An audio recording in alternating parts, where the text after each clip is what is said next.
Shalom, shalom. Nah, hari ini saya mau bawain tema lima roti dan 2 ikan. PowerPoint-nya nggak banyak teman-teman. Sampai tadi ketika saya kasih PowerPoint di belakang kata Denny, ini nggak ada lagi PowerPoint-nya. Katanya 5 roti dan 2 ikan, ini minimal 7, ini cuma ada 4 slide saya kasih hari ini buat teman-teman. Oke, saya turun ya, kebiasaan turun. Udah nggak usah. Oke. 5 roti dan 2 ikan. Kita ambil ayatnya di Markus 6 ayat 30 sampai 44. Next slide. Markus 6 ayat 30 sampai 44. Nah, saya bantu baca ya buat teman-teman sekalian. Ayo tolong dikeluarin ayatnya. Nah, ini kita terbiasa ketika baca firman Tuhan itu satu perikop nggak kepotong supaya juga dapat gambaran yang jelas. Jadi menurut saya kisah ini menarik sekali kalau kita ngelihat detailnya. Ya. Dan menurut saya kisah ini penting karena 4 Injil ini mencatat loh. Sampai Yohanes yang biasanya berbeda sedikit tapi Yohanes juga mencatat kisah tentang 5 roti dan 2 ikan ini. Ya saya bacakan ya. Saya sambil baca, teman-teman ngebayangin posisinya saat itu. Ya, jangan bayangin yang mencekam-mencekam, tapi bayangin posisinya saat itu. Jadi, kemudian rasul-rasul itu kembali berkumpul dengan Yesus dan memberitahukan kepadanya semua yang mereka kerjakan dan ajarkan. Jadi sebelum ayat ini waktu itu mereka itu habis diutus sama Yesus untuk menginjil, untuk melayani. Nah, setelah mereka pergi, mereka kembali akhirnya, makanya dimulai dengan ayat ini. Nah, ayat 31 dikatakan, lalu ia berkata kepada mereka, Yesus berkata kepada mereka, marilah ke tempat yang sunyi, supaya kita sendirian dan beristirahatlah seketika. Karena Yesus tahu mereka capek banget nih, baru pulang capek pasti. Sebab memang begitu banyaknya orang yang datang dan yang pergi. Sehingga makan pun mereka tidak sempat. Teman-teman tahu ya, kalau perut lapar bawaannya apa? Emosi. Ya, perut lapar pasti bawaannya emosi. Oke, next. Maka berangkatlah mereka untuk mengasingkan diri dengan perahu ke tempat yang sunyi. Next.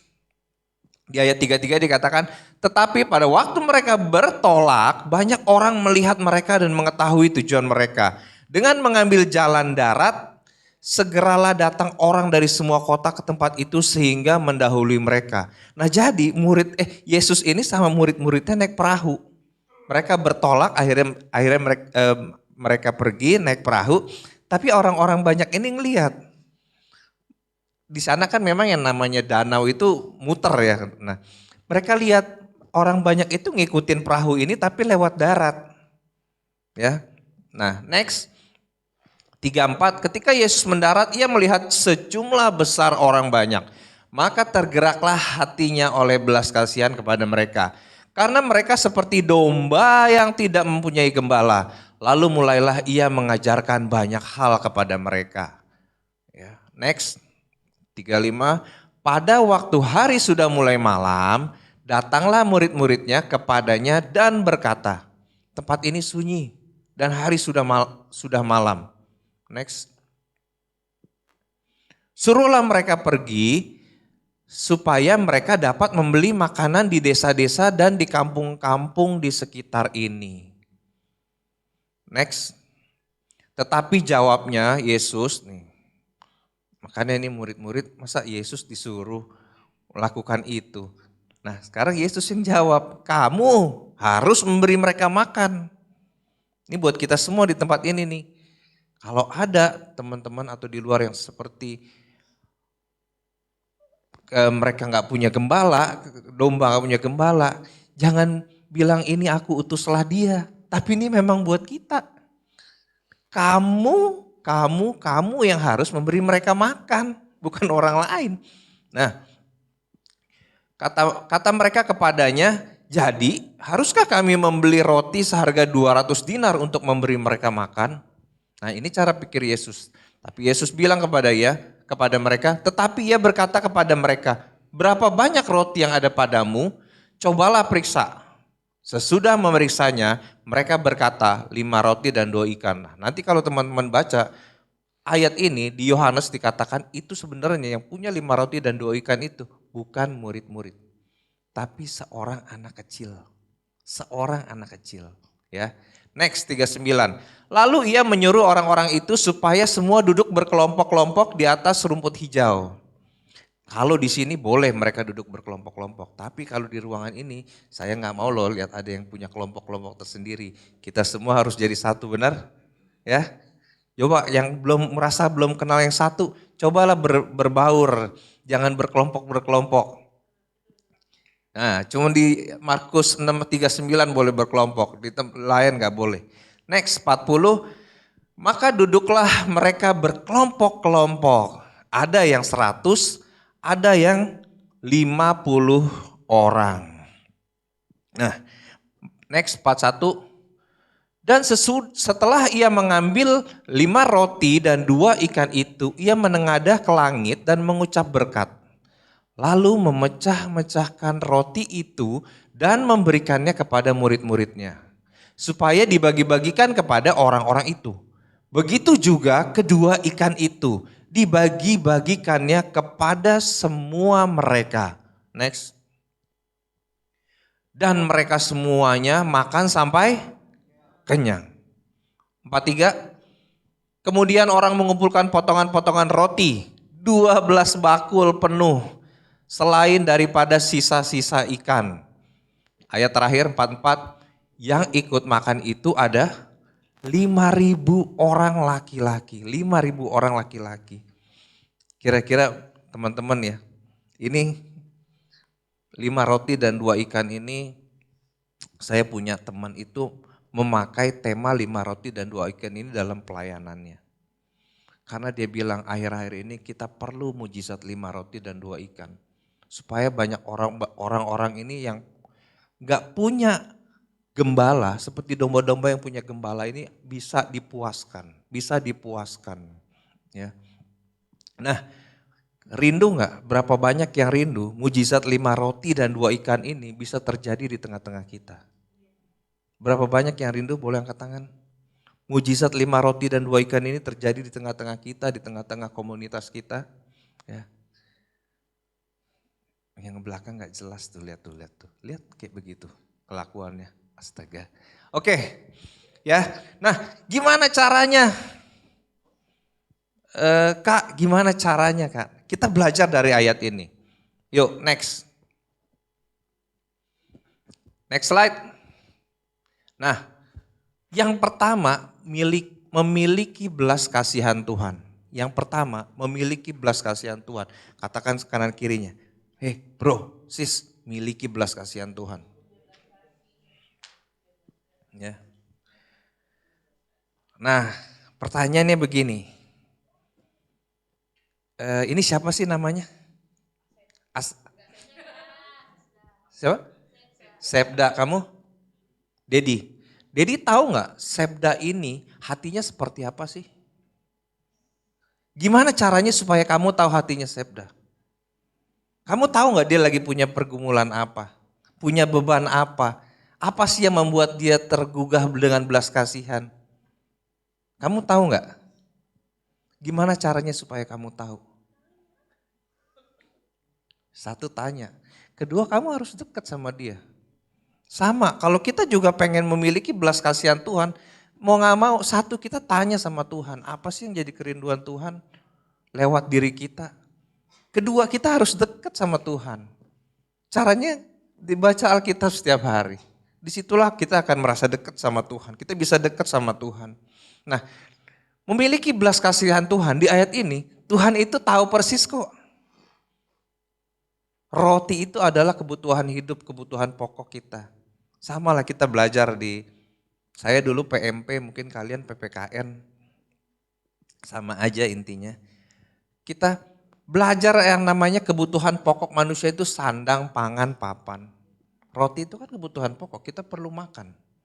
Ini aja saya udah bisa ngerasain, muka-mukanya ini lapar. Habis ini kira-kira dapat apa dari Ko Eden nih, ada makanan apa nanti di belakang. Ya, kalau enggak ada kira-kira habis ini kita makan di mana. Memang itu kebutuhan pokok manusia. Kita pasti memikirkan itu setiap hari. Saya pun memikirkan itu setiap hari. Besok mau makan apa ya? Jangan besok mau makan siapa ya? Jangan besok makan apa kita nih? Hari ini kita makan apa? Ya, jangan mau makan siapa. Nah, Yesus tahu. Nah, kita juga pernah tahu bahwa ada orang-orang yang memang ikut Tuhan itu cuman pikirannya cuman berkat jasmani aja. Makanan mulu atau otaknya tuh isinya makanan mulu.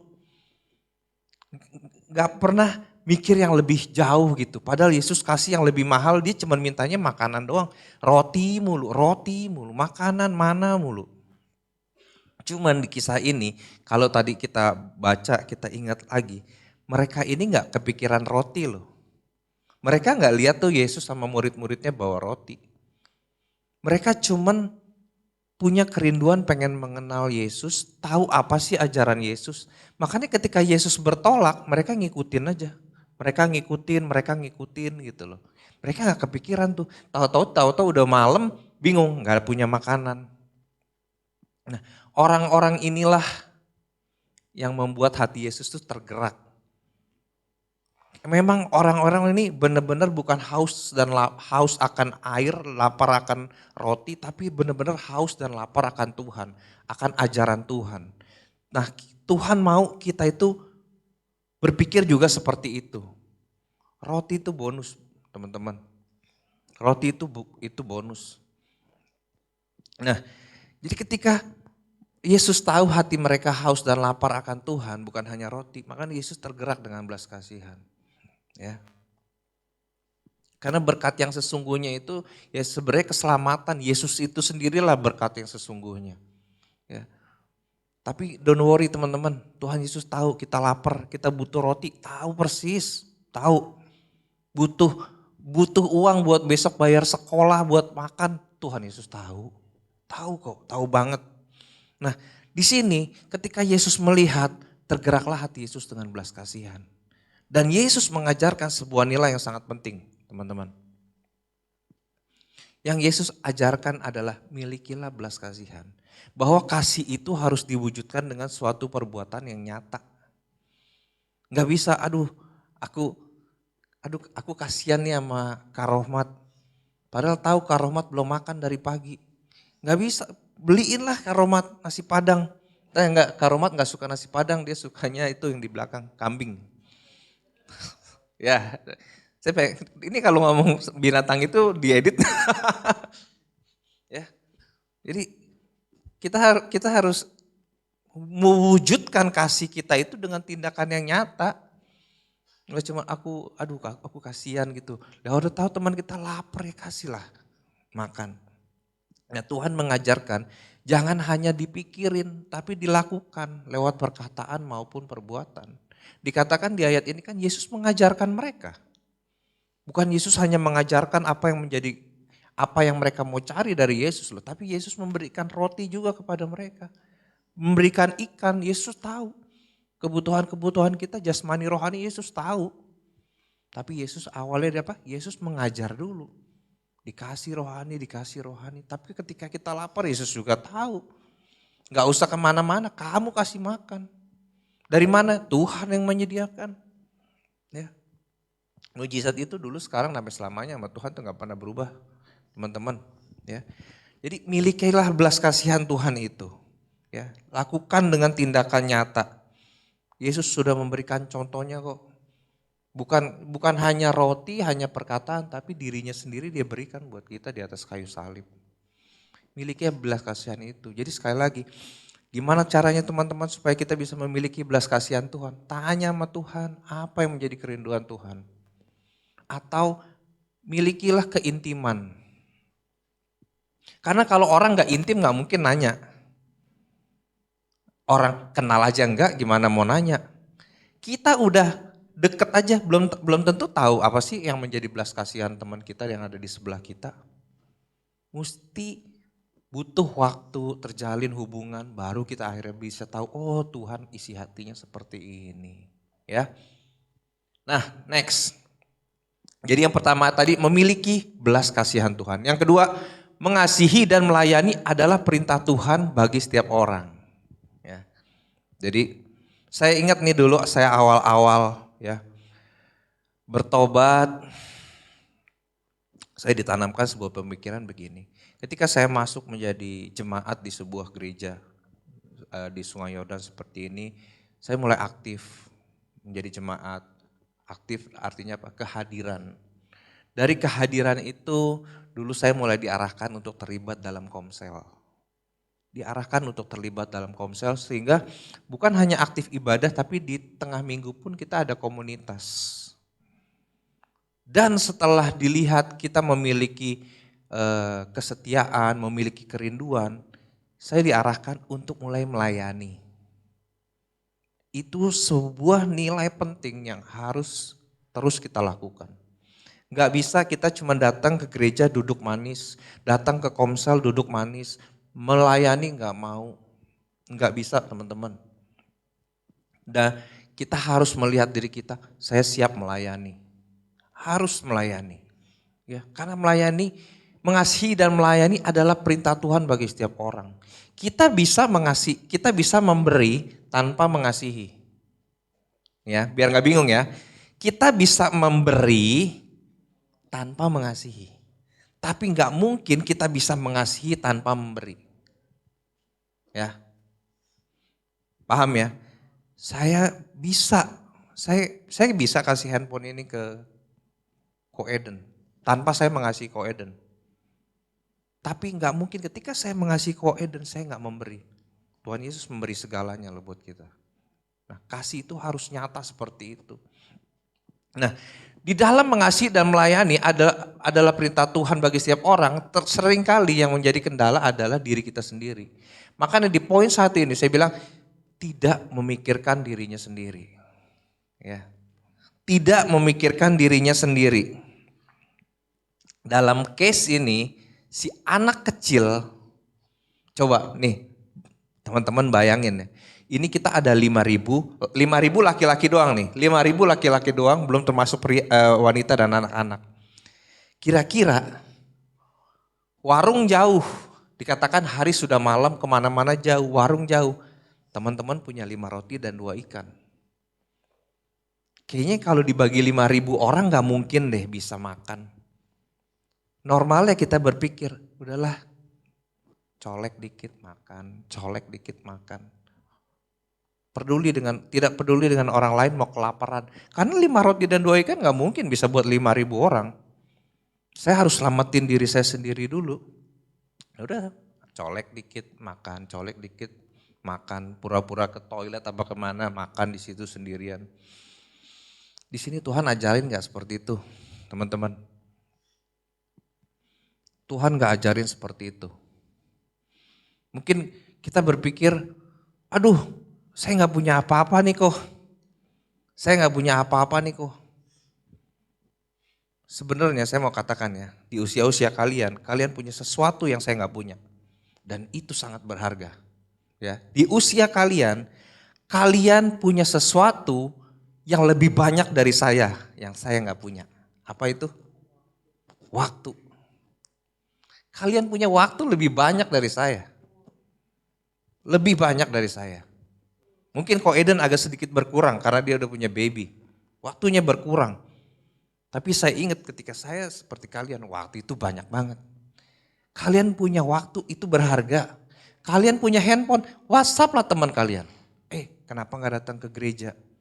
Besok kita komsel yuk. Besok kita ngumpul yuk. Kalian punya kuota. Kalian punya waktu. Kalian punya teman, kalian punya handphone, manfaatkan itu. Itu kalian punya. Itu menurut saya lebih daripada 5 roti dan 2 ikan.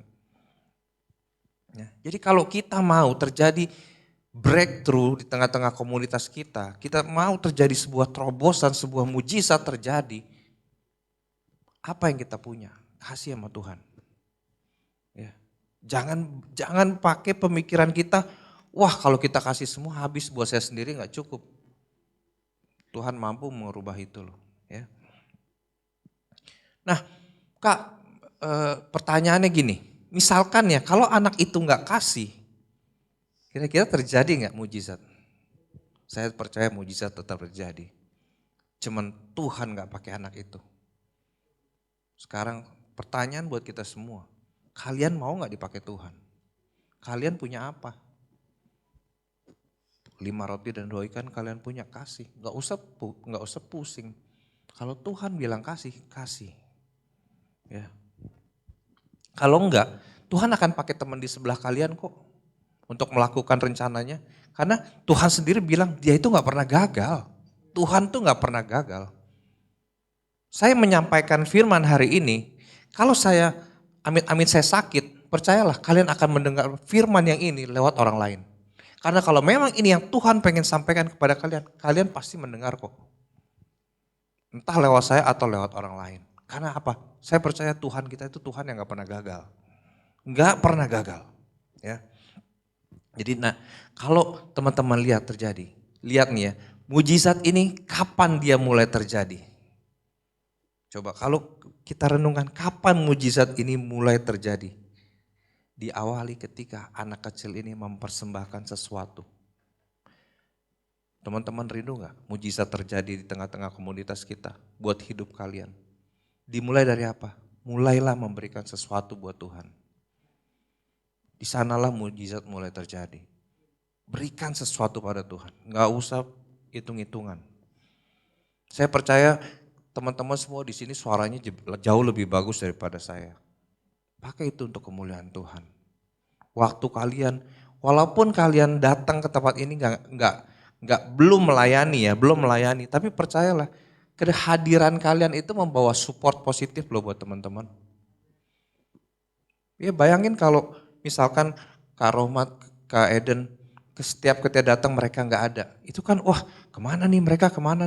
Beda kalau ketika kalian datang ngelihat mereka gitu. Atau Kak Berni yang saat ini mungkin sedang nemenin Kak Civi ya di rumah sakit. Itu kan memberikan moral gitu loh. Kekuatan moral buat kita ya. Jadi sekali lagi tidak memikirkan diri sendiri teman-teman. Berikan sesuatu, percayalah Tuhan akan mampu mengubah itu. Nah yang kedua, minta hikmat Tuhan. Nah untuk mengasihi dan melayani ini memang apalagi yang jumlah banyak perlu minta hikmat Tuhan. Kalau di sini tadi Tuhan ajarkan apa? Tuhan suruh mereka berkelompok kan, ada yang 100, ada yang 50. Itu hikmat, butuh hikmat. Karena gak mungkin satu orang bisa melayani 5.000. Perlu dibagi-bagi. Tuhan bagi nih kepada murid-muridnya sehingga dari situ dipecahlah menjadi 50, 100. Mungkin kalau yang kita jalani ya di saat ini ya, ketika kita mulai banyak, kita mulai bagi-bagi komsel. Gembala sel 1 orang 10, 1 orang 5 atau berapa gitu. Supaya gak mungkin 1 orang bisa handle semua jemaat yang ada di tempat ini. Kita harus bagi-bagi, itu namanya hikmat. Dan dalam melayani sangat perlu minta hikmat Tuhan. Teman-teman tahu ya Salomo ya, kenapa sih Salomo ketika ditanya dia mintanya apa sama Tuhan? Ya, apa yang Salomo minta dari Tuhan? Salomo minta hikmat. Buat apa sih dia minta hikmat?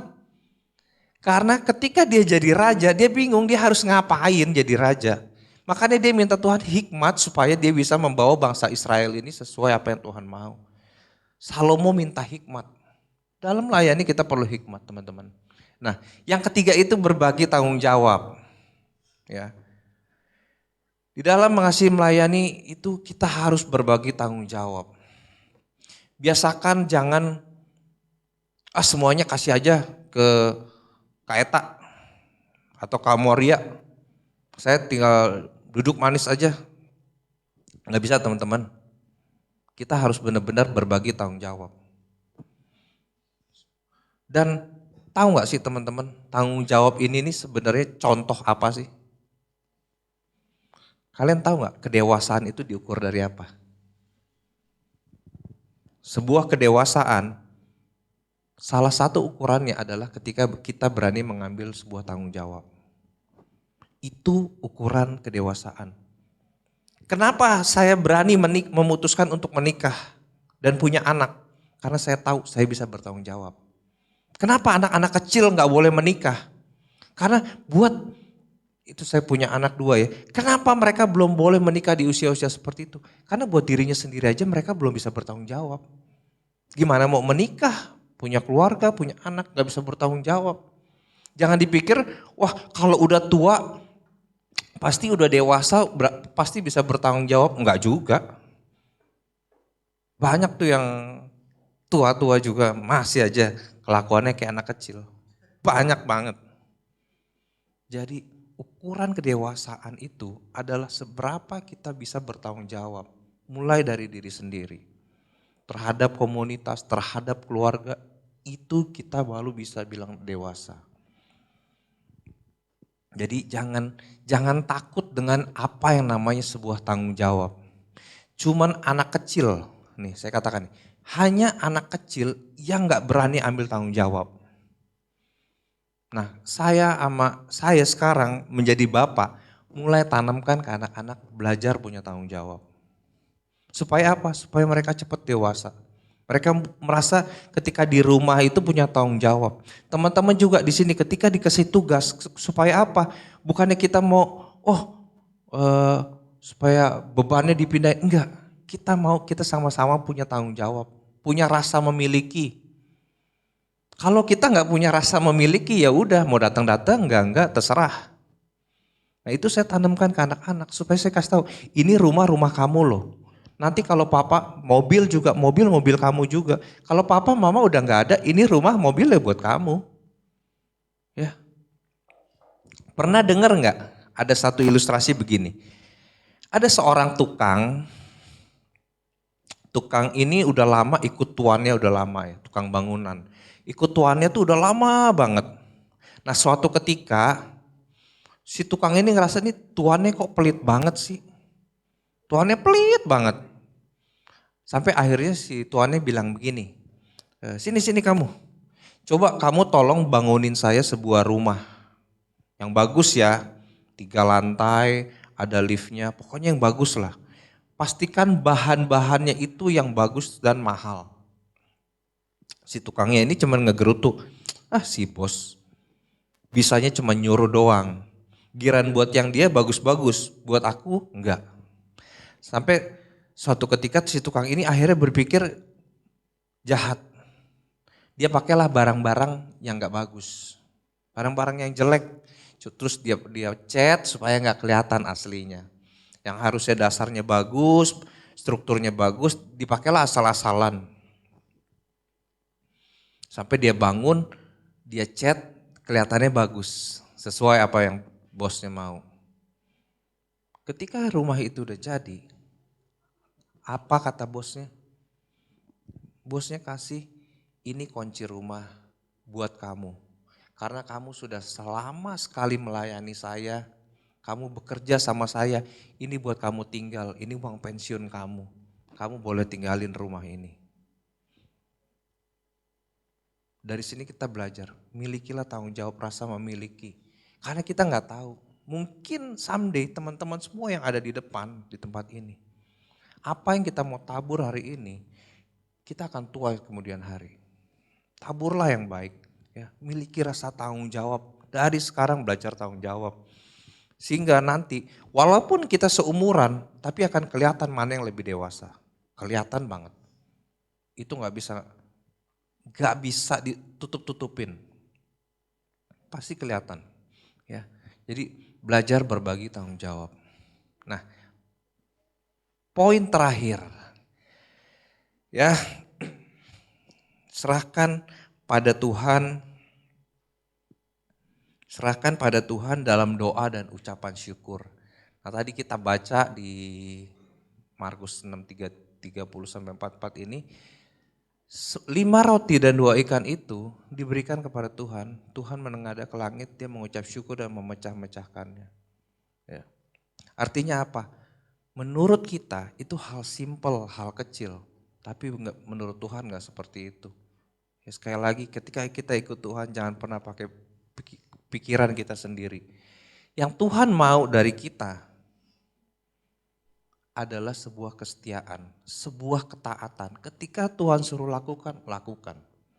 Sisanya kita serahkin ke Tuhan. Tuhan mampu mengubah itu berlipat-lipat kali ganda kok. Ya. Saya ngomong gini karena saya mengalami itu udah banyak banget saya ikut Tuhan. Hal-hal kecil yang kayaknya, malu Tuhan, masa kasih persembahan cuma 1.000, 2.000. Ya kalau kita punya nyecep seperti itu ngapain harus malu. Dari 1.000, 2.000 Tuhan tambahkan 5.000, 10.000 sampai suatu hari kita gak sadar loh, aku ternyata bisa kasih 50.000 loh. Ataupun apapun dalam pelayanan juga. Aduh Tuhan aku malu Tuhan, suaraku jelek banget Tuhan.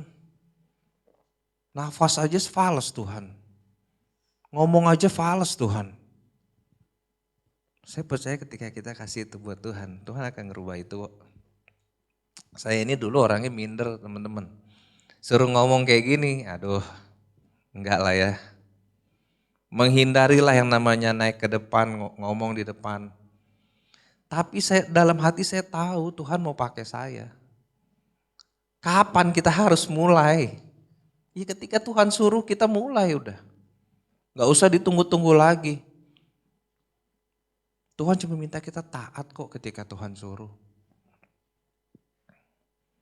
Saya termasuk orang minder teman-teman. Tapi saya mengalahkan keminderan saya itu dengan apa yang Tuhan suruh.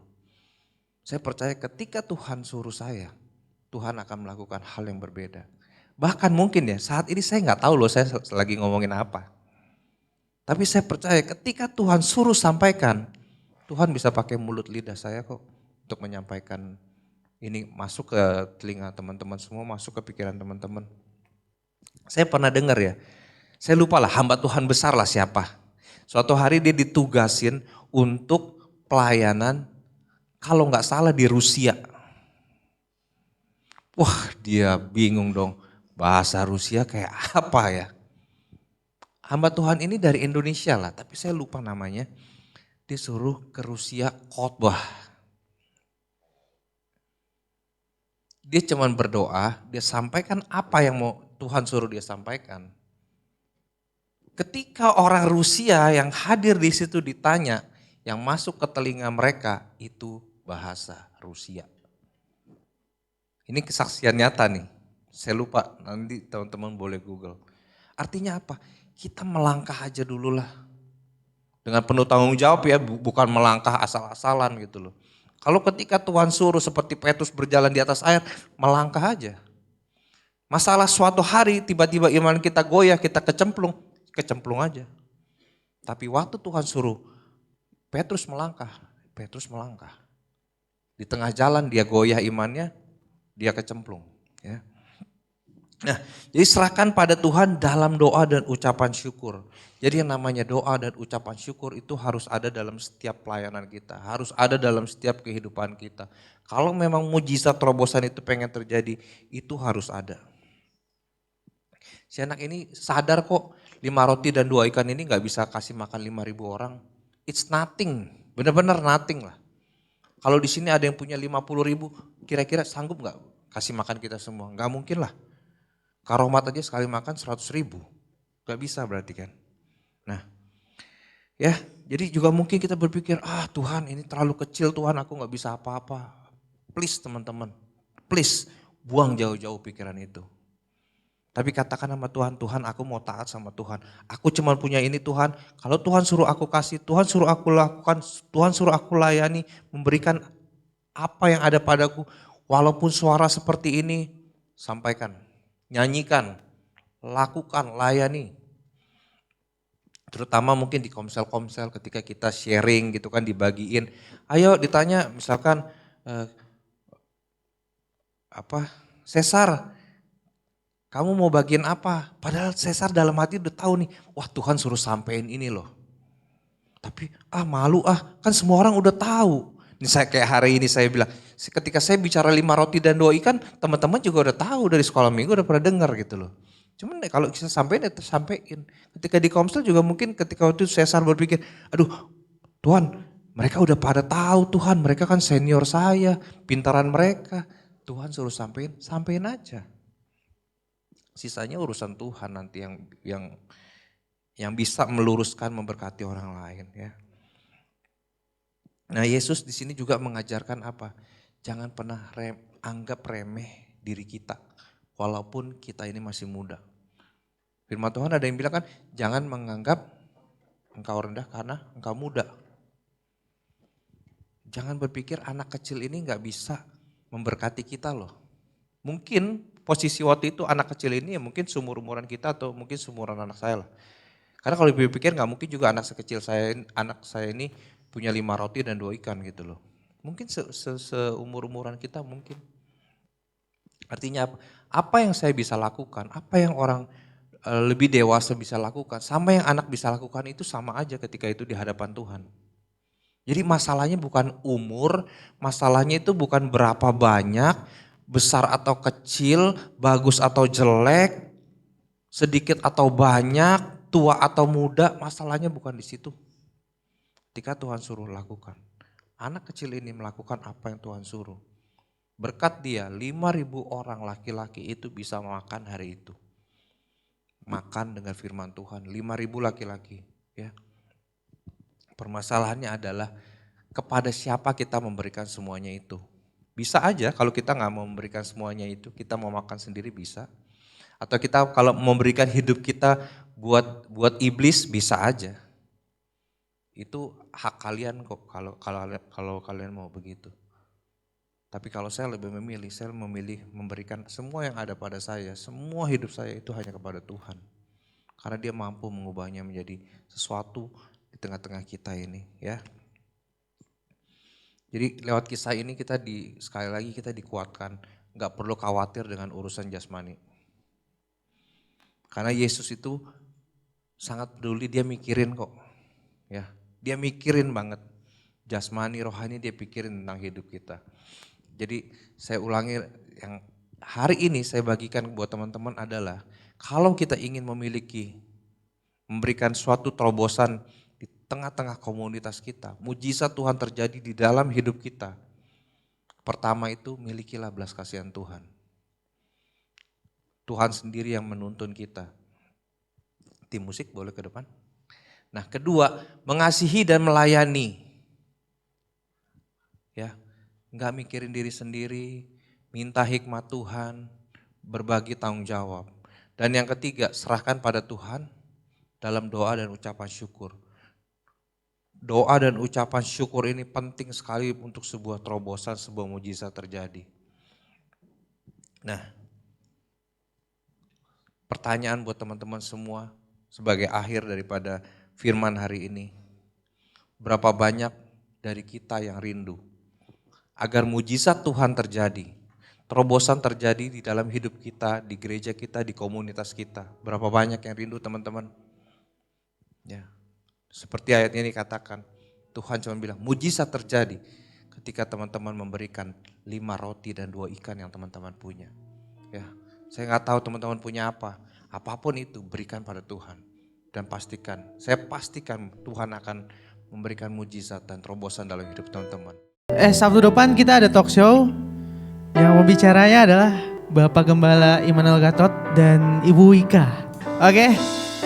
Dan jangan lupa Jumat Agung di lantai 3 jam 10 seperti biasa. Oke.